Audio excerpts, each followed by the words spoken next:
Hello प्यारे बच्चों, कैसे हैं आप सब लोग। आशा करती हूँ आप लोग बहुत अच्छे होंगे। मैं हूँ आपकी हिंदी व्याकरण की अध्यापिका। बच्चों, एक बार फिर से आप सभी का स्वागत है हिंदी व्याकरण की कक्षा में। तो चलिए, आज का हमारा टॉपिक है क्रिया। क्या टॉपिक है बच्चों? क्रिया। तो चलिए हम क्रिया पढ़ना शुरू करते हैं।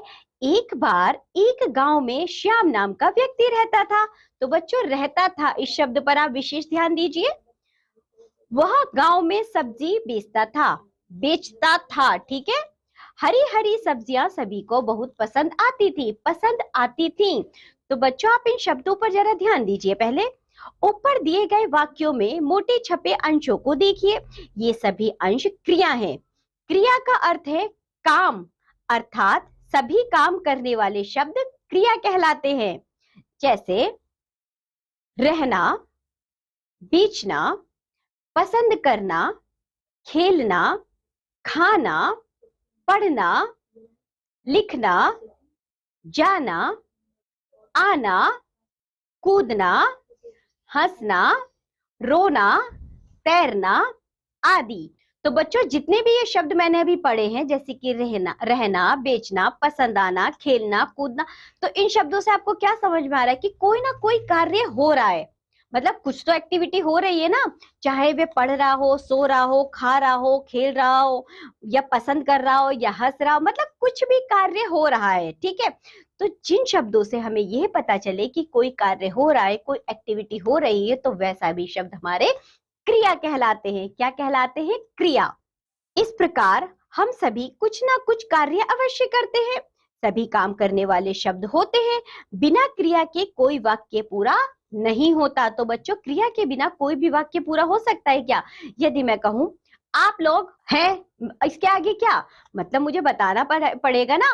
पढ़ रहे हैं, ठीक है। यदि बच्चों आप ये कहें मैं रहा हूं, क्या रहा हूं, मतलब आपको काम बताना पड़ेगा ना। मैं खेल रहा हूं, मैं पढ़ रहा हूं, मैं सो रहा हूं, मैं गा रहा हूं, मैं नाच रहा हूं, जो भी एक्टिविटी आप कर रहे हैं।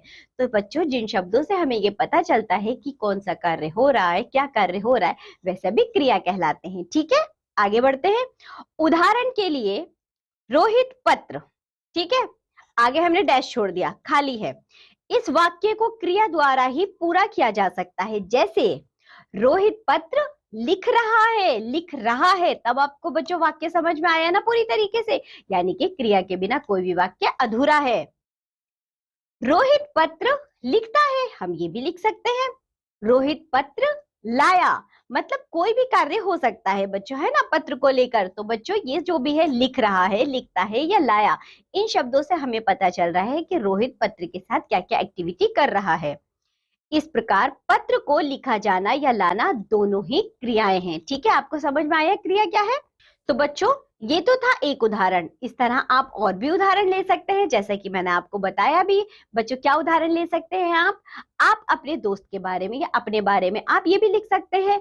मम्मी, यदि मैं आपसे पूछूं आपकी मम्मी क्या कर रही है, आप मुझे सिर्फ इतना बोल के रह जाए, मेरी मम्मी, अब चुप हो जाए, तो मुझे कैसे पता चलेगा आगे क्या काम हो रहा है? आप मुझे बता सकते हैं, मेरी मम्मी खाना बना रही है, मेरी मम्मी मुझे पढ़ा रही है, मेरी मम्मी टीवी देख रही है, मतलब कुछ भी, जो भी कार्य है आप ऐसे बोल सकते हैं ना। तभी तो मुझे पता चलेगा और तभी वह वाक्य भी पूरा होगा।